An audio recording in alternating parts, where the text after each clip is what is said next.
Good morning. Welcome to the Unitarian Universalist Church of Palo Alto, where we come to transform ourselves and each other and the world. It is so good to be together on what we hope will be a rainy morning here in Palo Alto. Let's all unmute for a few moments to say hello, and keep yourselves unmuted. I've got a couple other things I want to say to you. Morning. Good morning. Morning. Good morning, everyone. Hello. Happy rainy. Good morning. Everybody's here. Good morning. Good morning. Good morning. Good morning. Morning, everybody. Morning, everyone. So glad to hear everybody's voices. I'm here. Happy Sunday. Good morning. We can't start our faces. No, Now, you please supposed- stay unmuted for a moment more because we need to express our thanks and appreciation to a staff member who is leaving us. This is her last Sunday. BJ Wyszynski wishes to move in toward retirement, and we are so sorry to see her go. But we are very glad that she has been our membership and engagement coordinator for 2.5 years. BJ has helped newcomers to get involved and helped long-timers be more welcoming, and we promise we will carry on her good work. Can we have a huge round of applause for BJ?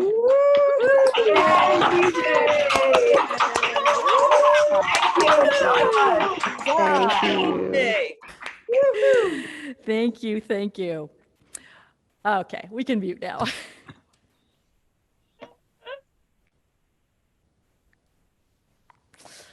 You can see the order of service by following the link in the chat. There's some announcements there, including about our annual meeting coming up after this service, to which all are welcome. And today we have with us our justice partner. So I'd like to introduce Marcia Deslauriers, who is going to share with us about our new justice partner this month.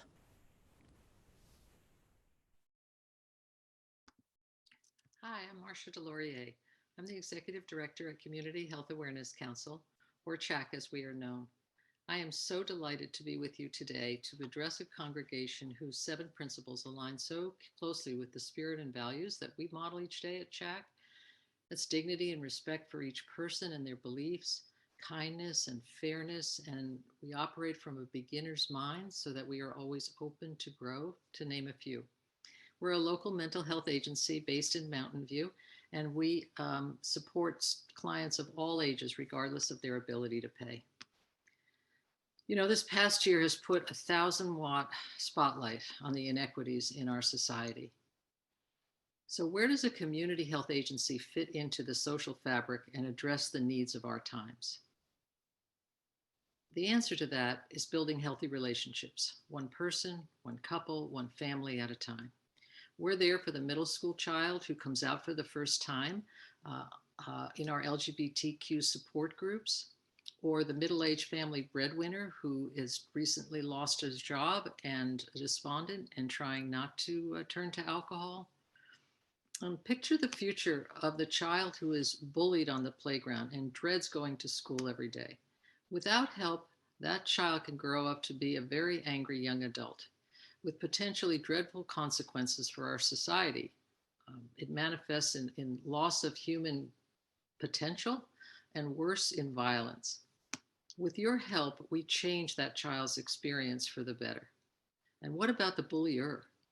Let me tell you the story of Megan. When we first met Megan, her teacher said that she was manipulative, stubborn, and head bully. And yes, she had very angry feelings that were very hard for her to manage, yet we found her to be bright and insightful. The therapist helped her turn her strengths from bullying and hurting others to helping others, and in turn helping herself. After a year, the words used to describe Megan were not head bully, but natural leader, determined, and focused. And with your help, we change thousands of lives just like Megan's each and every year. We continually strive for equity and inclusion in the work that we do, and we train our 100+ clinicians in cultural awareness because to build trust with our clients, our therapists need to have a very deep understanding and respect for their intersectionalities. I ask for your help with our Latinx program for those hardest hit in this pandemic. Our newcomers group are kids who have recently fled Central and South America, and they have arrived here with unimaginable trauma. In a group, we will sometimes painfully hear the excitement in their voice when they learn that another kid in the group had the same coyote as they did crossing the border, or the camaraderie they find when someone else watched their brother or sister or mother or dad killed, murdered. We are privileged to work with these kids. They are so resilient and they are so strong, and we help them process their grief and acclimate to the new environment. And we could use your help. I could go on, but please go to our website at chacmv.org for more information. Your financial support would be so appreciated. Thank you so much for your time, and be well. Thank you, Marcia. What a wonderful organization. And folks, the link to CHAC's website is right there in your order of service as well. And now, let us begin our service.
Light your chalice, if you have one, at home, along with me, if you like.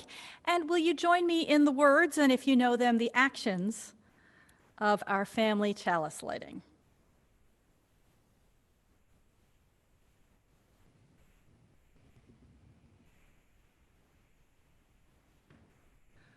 We light this chalice to celebrate Unitarian Universalism, the Church of the open minds, helping hands, and loving hearts. With our centering words each week, we draw on the many sources of our living tradition.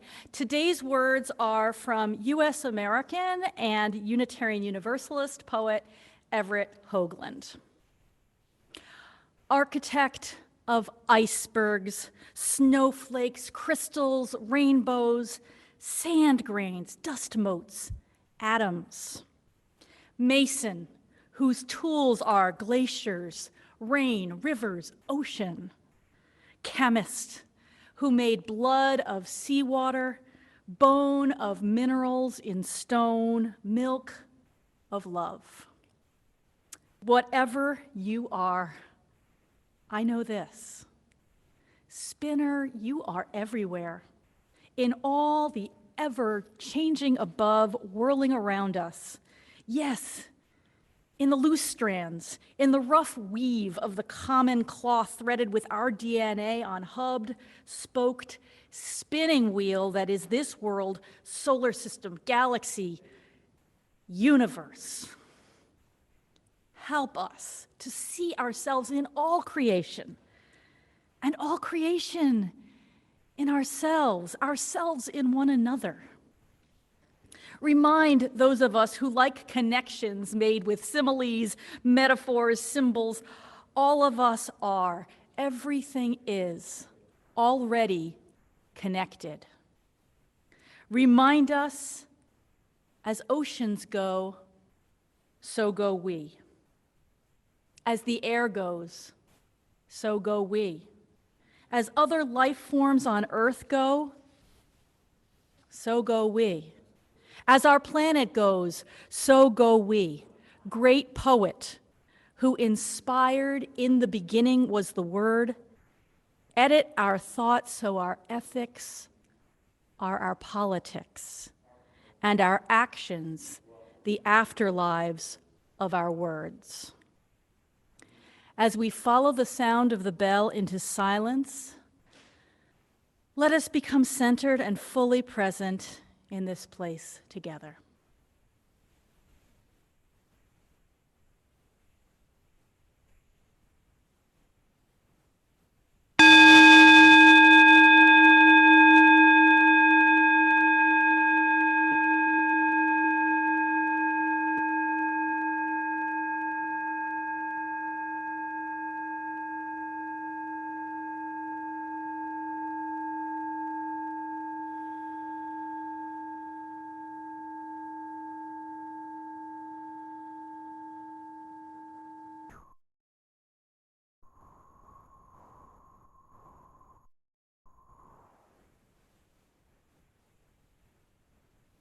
Please join in as Bruce and I sing Circle Round for Freedom. It's time to finish our story from the Ramayana.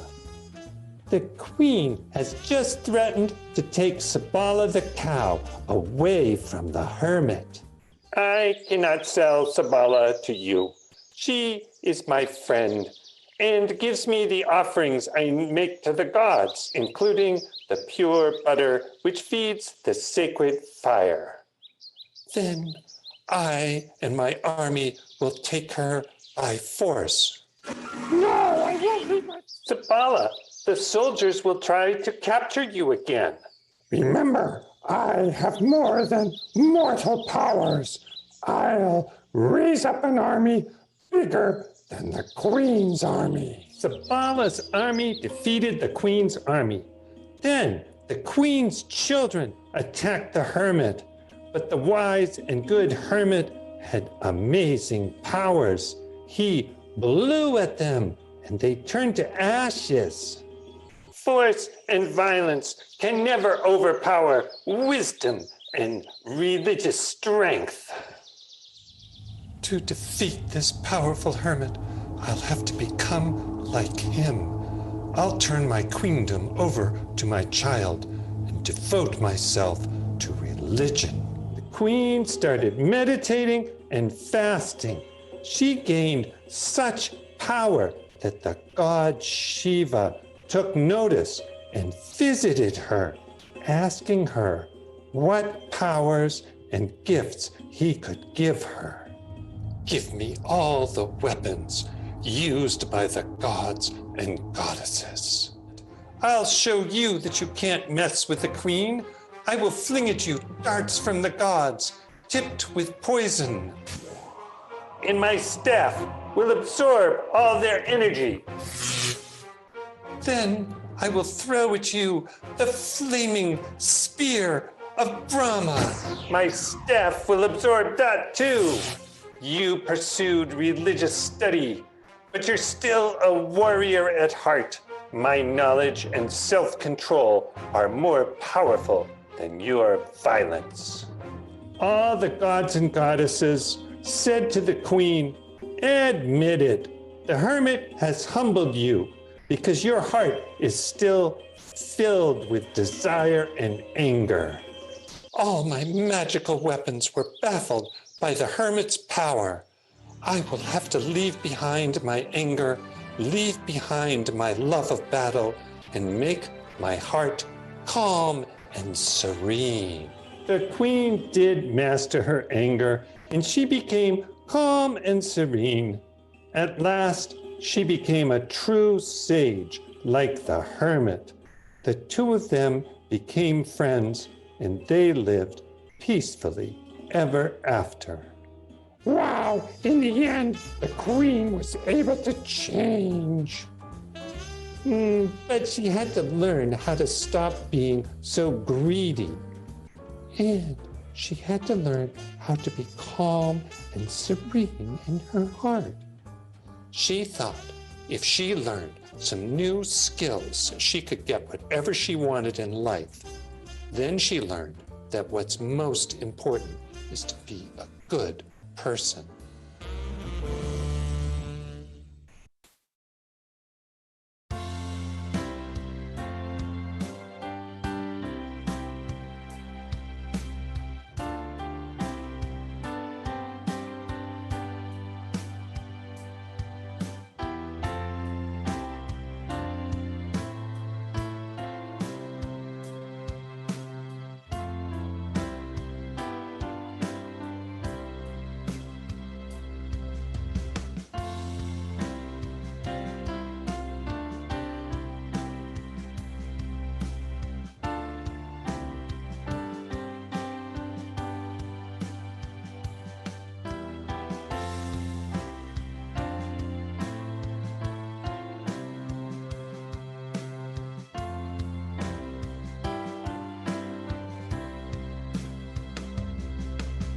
Circle round for freedom. Circle round for peace.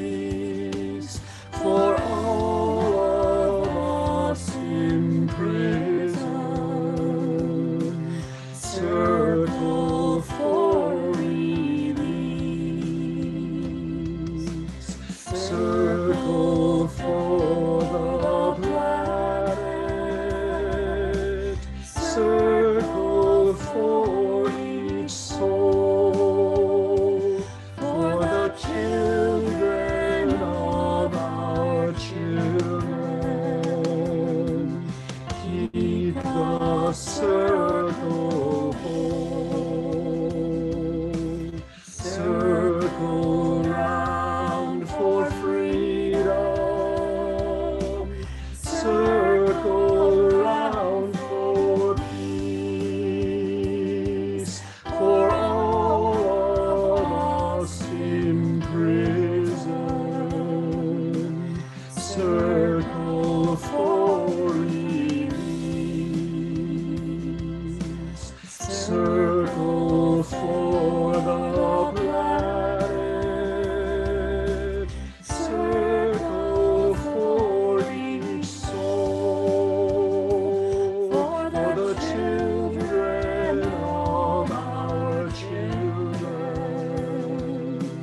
Keep the circle whole. Circle round for freedom. Circle round for peace. For all of us in prison. Circle for release. Circle for the planet. Circle for each soul. For the children of our children.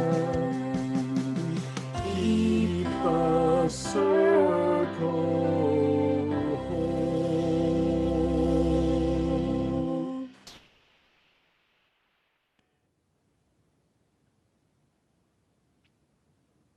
That order worked. We now turn our thoughts to the important events of our lives which we wish this community to share. If you have a joy or a sorrow you would like me to speak this morning, please send your joys and sorrows to joyconcern@uucpa.org or post them in the chat box provided by Zoom, and they will be shared aloud. I begin with this candle.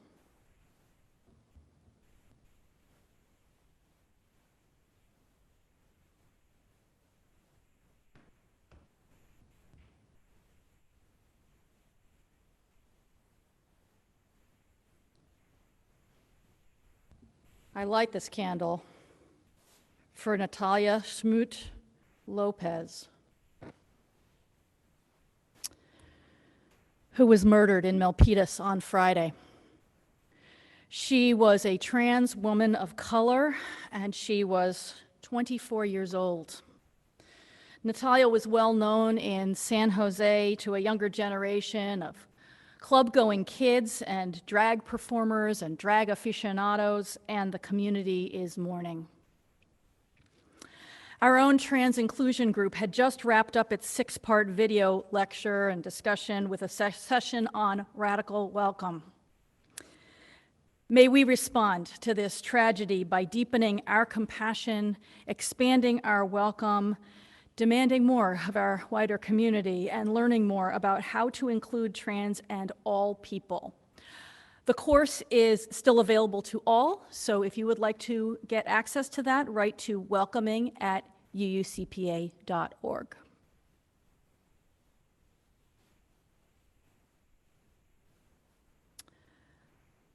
Sally Unger reports she is thrilled to be in Boston at last, where she celebrated her granddaughter's 3rd birthday with her yesterday. Pictures, pictures, we demand pictures. Melissa Thompson is writing in with the great joy of her daughter Alexia visiting from New York City, the first time she is seeing her in 16 months. BJ Wyszynski says, it has been a joy working here at UUCPA as your membership engagement coordinator. I will miss you all. BJ is going to help orient our new membership engagement coordinator when we hire that person over the next month or two. So thank you, BJ. We will sure miss you. Keep in touch. Eric Beer reports that their daughter Jesselyn turned 21 last week. They enjoyed celebrating with her on Zoom right after midnight on the big day. Bear Capron reports joy upon joy, entering his 4th year with pancreatic cancer, living with stage 4 for 2 years. He says, I live in gratitude that my resilient body and wonderful care with a wondrous medicine have me hale and hearty, living joyously with my Alva for almost 34 years now. Bill Hilton happily engaged in a lobbying effort with ACLU this week and spoke for SB 2, a pending bill in the California legislature that would hold police accountable as most other professionals are. Thank you, Bill. Jerry and Marilyn report they were informed this morning that their sister-in-law fell yesterday and broke her hip in 2 places. She had surgery this morning. Hope that is a quick recovery, Jerry and Marilyn. WAJA is wrapping up a half-year effort to collect all of Leo Tolstoy's public domain short stories into a free ebook. So excited to see the final result. Please share it with us, WAJA. Brooke Bashara had the joy of having dinner and dessert delivered to her by several choir members yesterday. So delicious. Yay, auction. Wonderful, wonderful. I'd like to report from my family that we will be celebrating my mother, Susan Zucker's 80th birthday this week with her in person with actual hugs. And just like you, Melissa, it's been about 16 months. Way, way too long. Paula Hillard shares a marker event with the funeral of a treasured aunt in Colorado that she, her sister, and daughter were able to attend, with a meaningful visit with cousins, uncle, brother, and family. She was loved and treasured, but suffered from dementia, depression, and anxiety in the last few years. So Paula is glad that she is now at peace. It is so bittersweet to hear these sorrows and be glad that people can be together during these times of transition and family grief at last. I am so glad of that.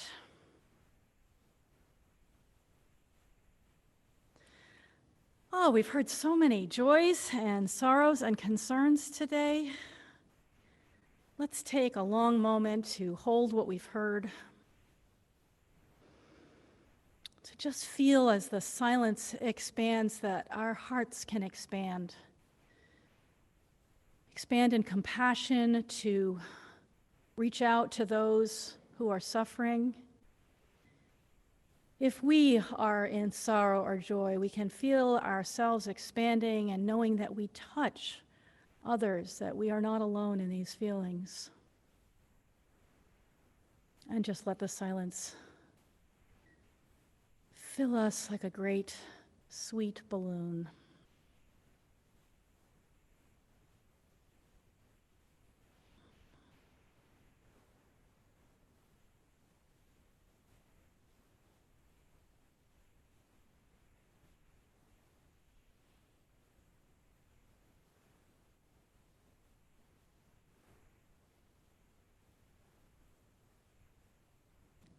Blessed be. Now, please join in as Bruce leads us in singing Through the Hard Times. Again, the words are there on the captions and in your order of service.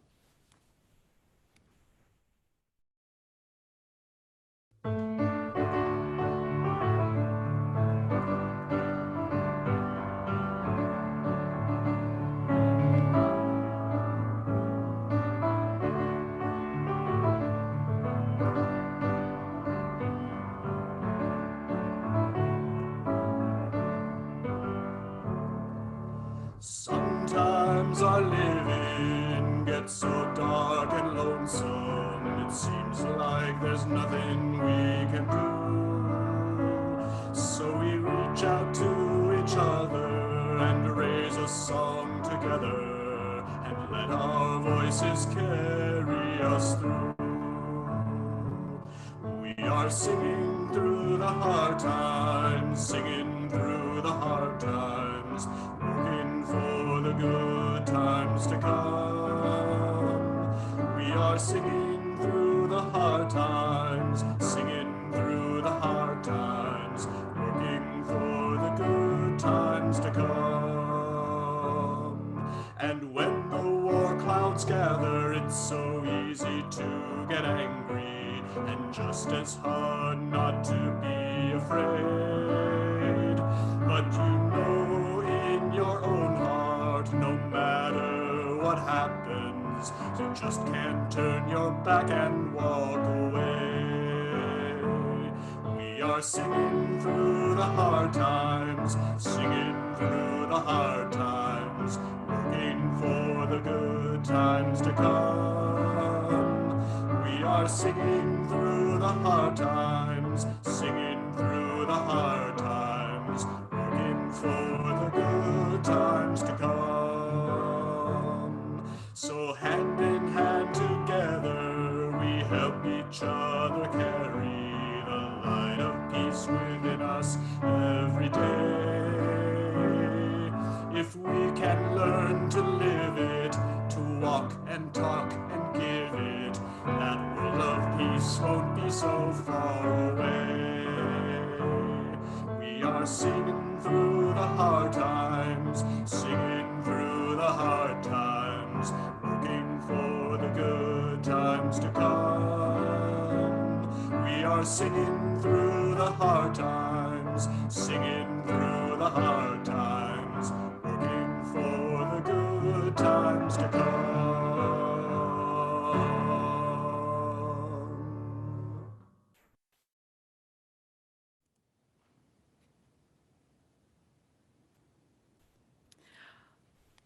I am here to announce that there is not a reading today. I decided I was talking quite enough in the sermon.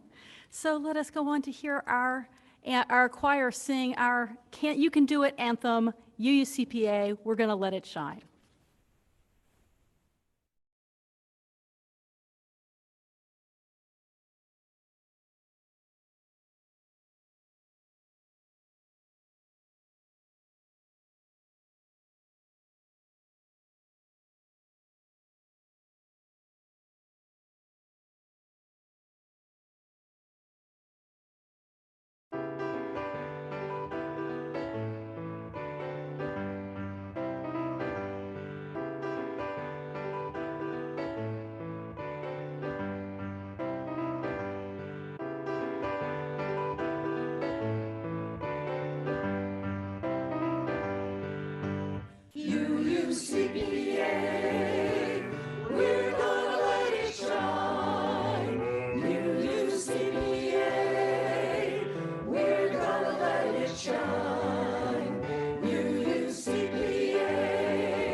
Worship belongs to, we're gonna let it shine.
care for others' needs. Yes, we're gonna let it shine. Care for others' needs. Yes, we're gonna let it shine. Care for others' needs. Yes, we're gonna let it shine. Let it shine. Let it shine. Let it shine. UUCPA, we're gonna let it shine. UUCPA, we're gonna let it shine. UUCPA, we're gonna let it shine. Let it shine. Let it shine. Let it shine.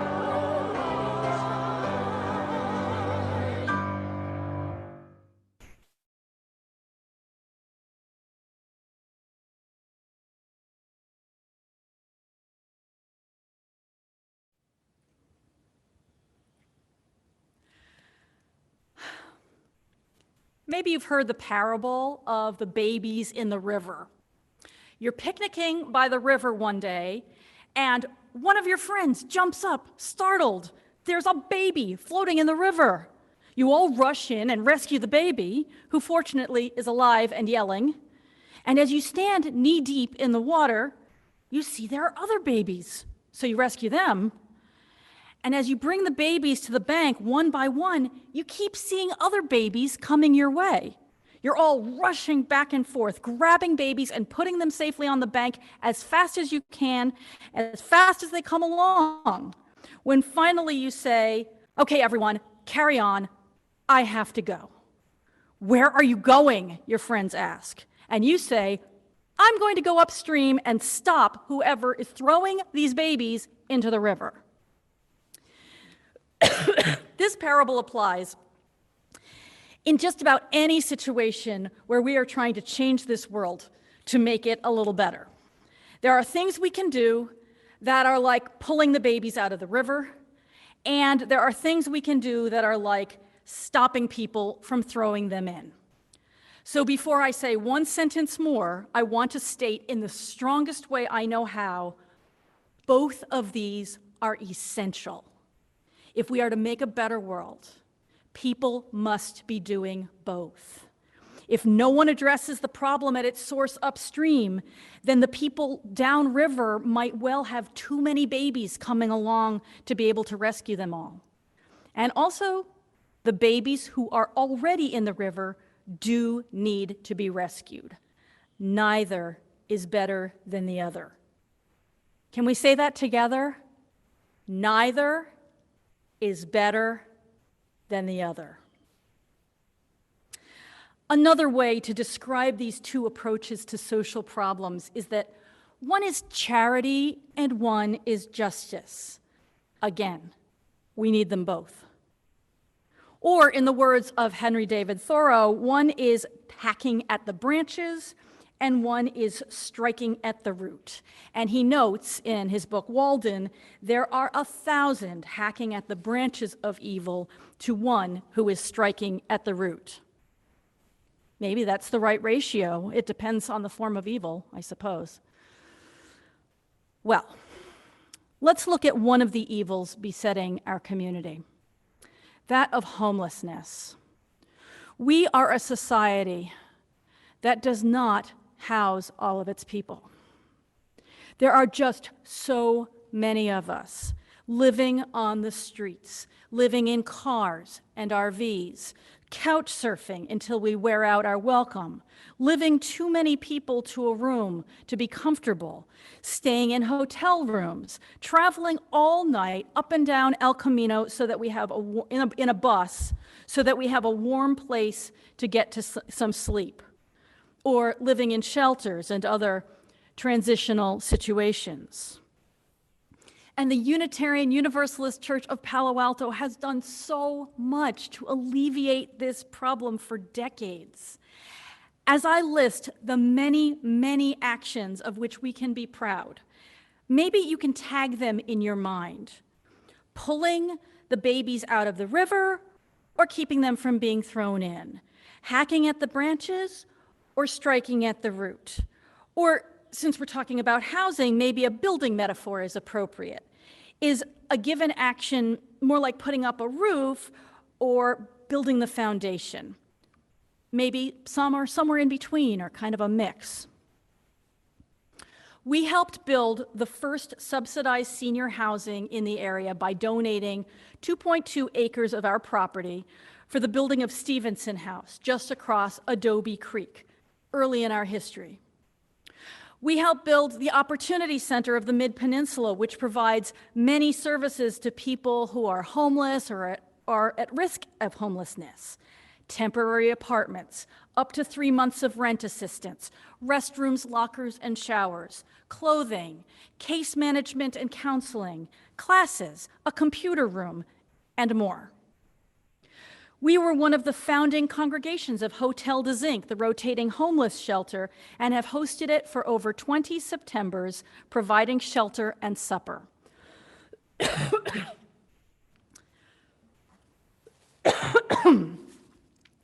In recent years, we have also hosted Heart and Home for homeless women for several weeks in early spring.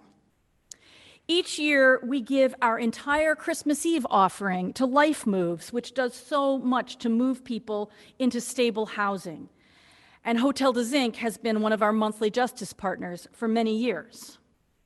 Each December, we collect brand new socks, underwear, mittens, hats, and other necessities for the Opportunity Center in our Undie Sunday drive. It's not an exaggeration to say that seeing a flyer for Undie Sunday in the church's application packet when I was looking for a congregation to serve had a big impact on me. Now, all we are waiting for is the completion of the city's permitting process before we can become a safe parking site. I'm sure I have left some things out. UUCPA has made a life-changing, life-saving difference in this community. Now, whether deliberately or accidentally, what we have used all along the way in determining our next actions has been something that in various fields is called the action-reflection spiral. Sounds like I get to do a little bit of drawing here. So, in the action-reflection cycle, you take an action. You say, here's something we need to do, and you act. There you go, that's at your center. And then, having done that, well, you observe. What are the effects of your action? And you consult with the people you're acting with. I'll just say that, observe and consult. And as you move on, you reflect on that, the things you're learning there. What are people telling us, and what are we noticing about the effects and the effectiveness of our action? And you start to plan, what do we want to do next? What are we seeing needs to be done that we've learned about from our action and its results? We plan. And having planned our next action, there we come again to another one, and we act. Always learning that. So it might go like this. Action. A congregation supports the Opportunity Center with a big fundraising push. Okay. And in consultation with the Opportunity Center, some of the active folks observe that while the Opportunity Center provides a lot of outer clothing through donated items, one unmet need is the kind of item that one needs new, like underwear and socks. And so they reflect, together, maybe with the whole congregation, they reflect on how to meet that need. And they plan for an Undie Sunday. And that is their next action.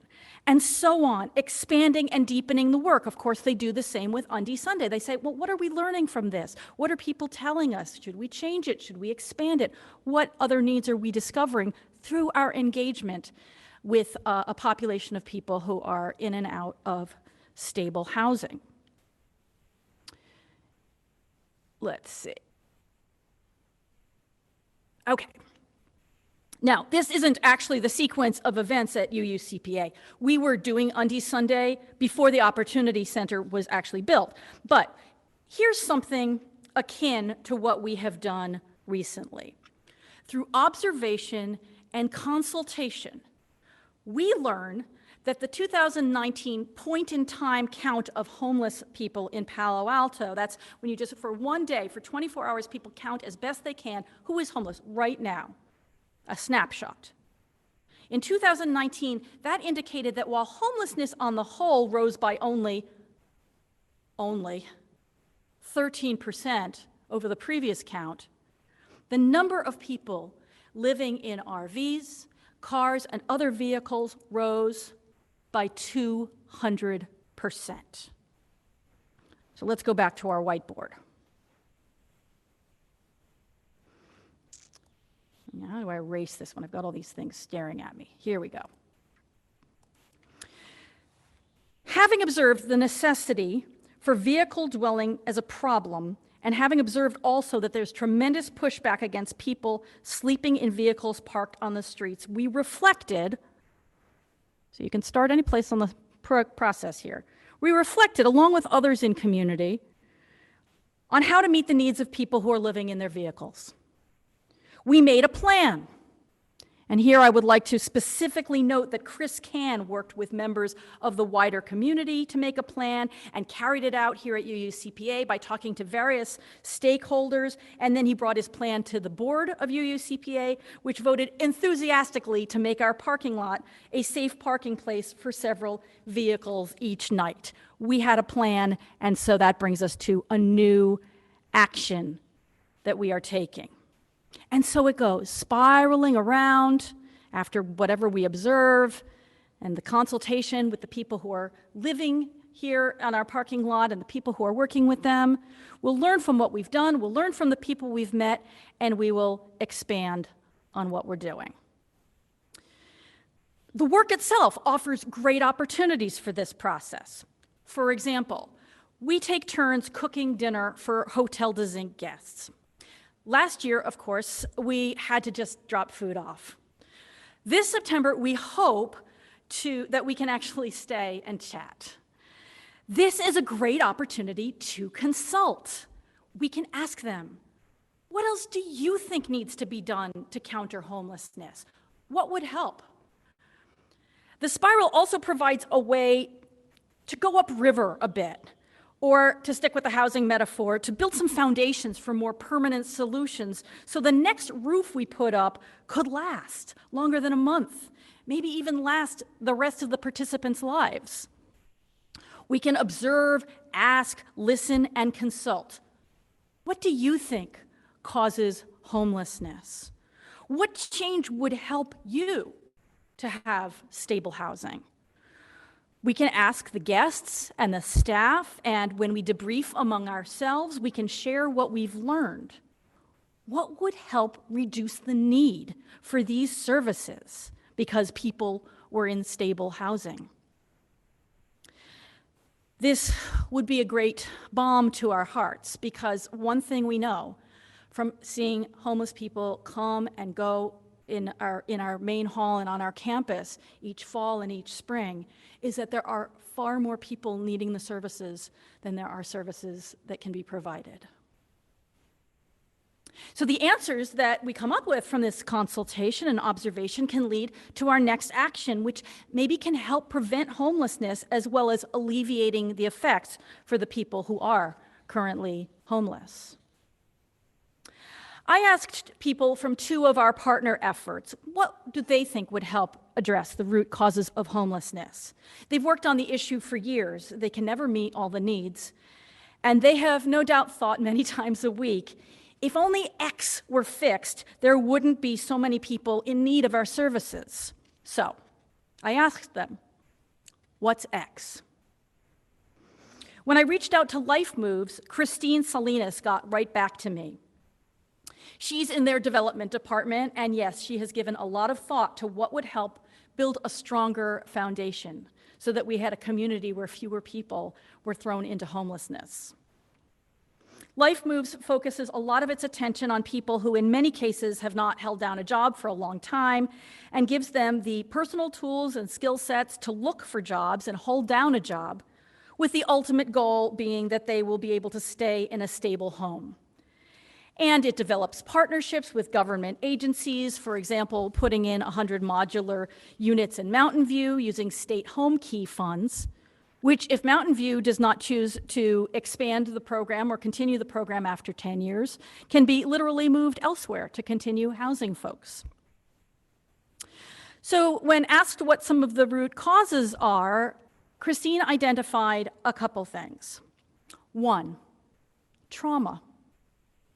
She said that aside from the trauma of losing housing, everyone she can think of who has come to Life Moves has experienced some kind of trauma in their past, some relatively mild, some severe and going all the way back to childhood. This is not something that a 90-day program can repair, of course. And it's really hard to acquire skills and hold down a job and avoid substance abuse and be in stable relationships and hold on to housing if one is deep in the effects of severe trauma. To address trauma with an upstream or a foundation building action, one could work for universal mental health care, or making sure the providers of public services, from medical staff to teachers to social workers, are knowledgeable about the effects of trauma and give trauma-informed care. So the next action in the spiral, if you are paying particular attention to trauma, might be state or federal level action on healthcare, or advocacy at the state and local level for more funding and different training for these professionals, or meeting with local officials about using trauma-informed care. Christine also identified systemic racism as one of the root causes. She described a life course that she sees often in their clients at Life Moves and in kids that she worked with in the Mountain View Public Schools. Every step of the way, it's something that could happen to people of any race or ethnicity, and does, but that hits people of color much harder. Much more often, I should say. Living in poverty, going to an underfunded school, not getting adequate early help if you're one of the 20% of kids who have learning challenges, having parents who are less likely to have invisible backpacks filled with tools like the knowledge of how to apply to college, what mentors to seek out, how to work one's way up in employment. Again, plenty of white people have all of these challenges as well, but through centuries of deliberate social policy, they have accumulated disproportionately in the lives of people of color. To address systemic racism a little farther upstream, one could learn and teach about systemic racism to short-circuit the victim blaming that often happens when people observe these disparities. One could work to remedy our school funding system, which has sucked funding from California schools for decades. Rich people compensate while poor people have only what is provided by taxes, less and less. If you're looking for something less legislative and more person-to-person, if that's the kind of activism and involvement that feeds you, Christine suggests being a mentor. And I would add, before one starts mentoring young adults, getting training in trauma and the effects of systemic racism before entering into that relationship. The second person I spoke to, Angie Evans, whom I met because of our shared wish to implement a safe parking program, has worked in the field of housing and homelessness since college. She identifies job loss and the skyrocketing cost of housing as two sources of the problem, noting that in Palo Alto, for a household with earnings of $75,000 a year or less, the chances are 4 out of 5 that the household is rent burdened, paying such a high proportion of your income for housing that it's unsustainable. If you're like me and thought, yeah, well, $75,000 in Palo Alto, that won't go far, right, it won't. And now look at what jobs actually pay around here. In other words, people are homeless because there is no housing they can afford. Like Christine, Angie has lots of ideas for shorter-term solutions too, but what about the long-term solutions? Well, affordable housing, which will require partnerships in which developers of market rate housing, say, donate or pay for land so that those who know how to administer full service, deeply affordable, not just slightly under market rate, but really deeply affordable housing can build and administer that program.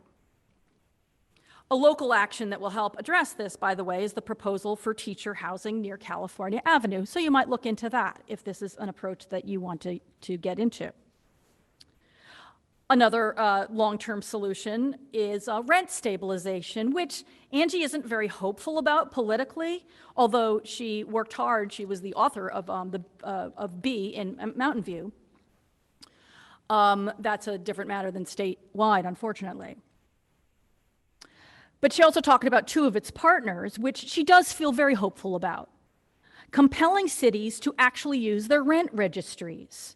I did not even know about this simple technology. Rent registries landlords have to say whom they're renting to, what's the square footage, what's the rent this year, and just fill it out each year if anything has changed. Actually using the rent registry instead of just sticking it in a drawer could keep landlords from making exorbitant increases or from conducting evictions under false claims, such as saying that family is moving into the unit when in fact it's going to a new renter at a higher rent. And another thing that she feels hopeful about is expanding tenant relocation assistance, which under current law has to be provided by landlords who own 50 or more units. But that leaves a lot of tenants out in the cold, sometimes literally. Two local actions are coming right up. Renters' rights are under consideration at the Planning Commission in Palo Alto in May, and then at the Palo Alto City Council in June. So, writing in and showing up can be a next action on the spiral. And if you're like me and you don't live in Palo Alto, you have a stake here as well. Say that you attend a church in Palo Alto, and this is what you want to see after years of working on homelessness as a congregation. As we spoke, Angie noted that another brick in the foundation of stable housing would be a living wage to fill the gap between local salaries and local housing costs. I learned much more from these two people than I have time to report, and they learned it from their observations and consultations with homeless and rent-burdened people. UUCPA did some foundation building just this week. Nancy Neff decided a long time ago that the way she was going to strike at the root of social problems was to clean up our campaign funding system. Too many of the changes we seek keep coming up against big money. She has been a leader in the California Clean Money campaign, and through her relationships with folks here at UUCPA, helped make us an active partner of this work.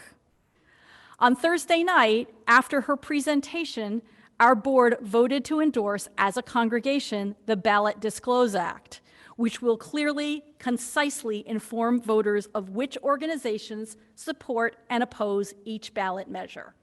That helps every voter make a more informed decision. As a result of that action, at a Clean Money meeting that Nancy helped set up, with State Assembly member Mark Berman the day before yesterday, I was able to not only make the moral argument for the Ballot Disclose Act, but to tell him that I was speaking for this congregation in his district.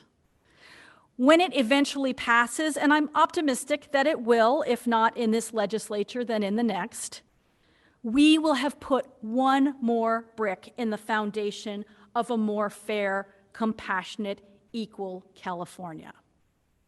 Spiraling around, deepening, making it so that a few babies are spared being tossed in the river, and those who are standing up to their knees downstream will actually be able to keep up with all the people who need help. We're going to keep helping people who have already fallen into homelessness, who have nowhere to live but an RV or maybe a mattress on the floor of a church. Because as long as people need a roof over their heads, however impermanent and imperfect, we want to provide it. And we can also take all that we have learned and help build a foundation of justice and care and dignity.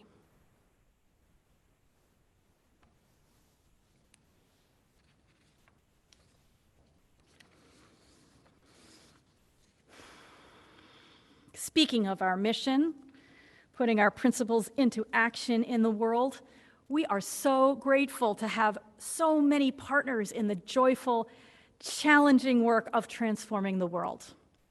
With thanks in our heart for CHAC, the Community Health Awareness Council, we affirm our interdependence here with our offering by making our gift this week to them. The order of service gives a QR code and link and also information on using text to give via Give Lively. Please, give generously.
Thank you.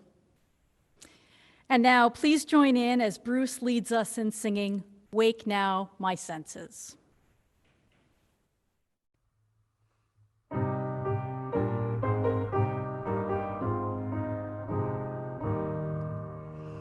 Wake now, my senses, and hear the earth call. Feel the deep power of being in all. Keep with the web of creation your vow. Giving, receiving, as love shows us how. Wake now, my reason, reach out to the new. Join with each pilgrim who quests for the true. Honor the beauty and wisdom of time. Suffer thy limit and praise the sublime. Wake now, compassion, give heed to the cry. Voices of suffering fill the wide sky. Take as your neighbor both stranger and friend, praying and striving their hardship to end. Wake now, my conscience, with justice thy guide. Join with all people whose rights are denied. Take not for granted a privileged place. God's love embraces the whole human race. Wake now, my vision of ministry clear. Brighten my pathway with radiance here. Mingle my calling with all who will share. Work toward a planet transformed by our care.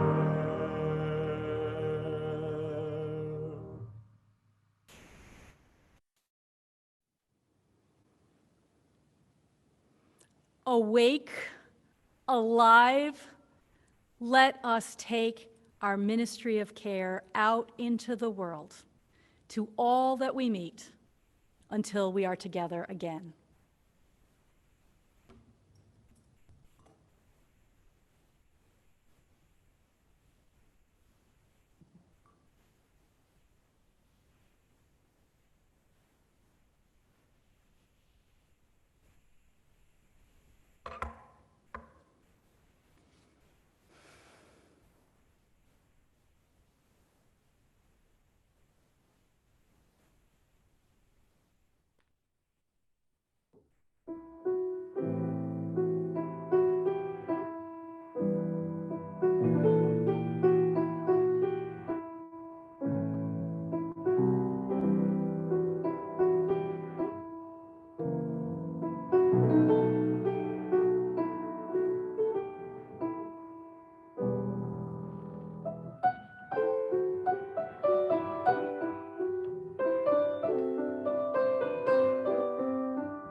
Please stay after the benediction for our virtual coffee time, and we will go shortly after that into our annual meeting. You'll be invited to small group conversations in our breakout rooms, or you can stay here in the main room with me to discuss the service. And you should be able to move between breakout rooms on your own as well. Now, please unmute yourself, turn on your video, and touch hands virtually by putting your hands up like this while we say our benediction together.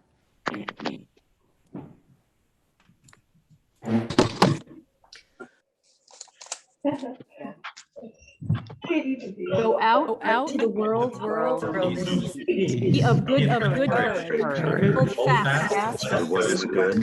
Turn no one. Strengthen the faint-hearted. Strengthen the faint-hearted. The suffering. The weak. Voice of beauty. Make love with word and deed. Honor all. Honor all. Honor all. Amen.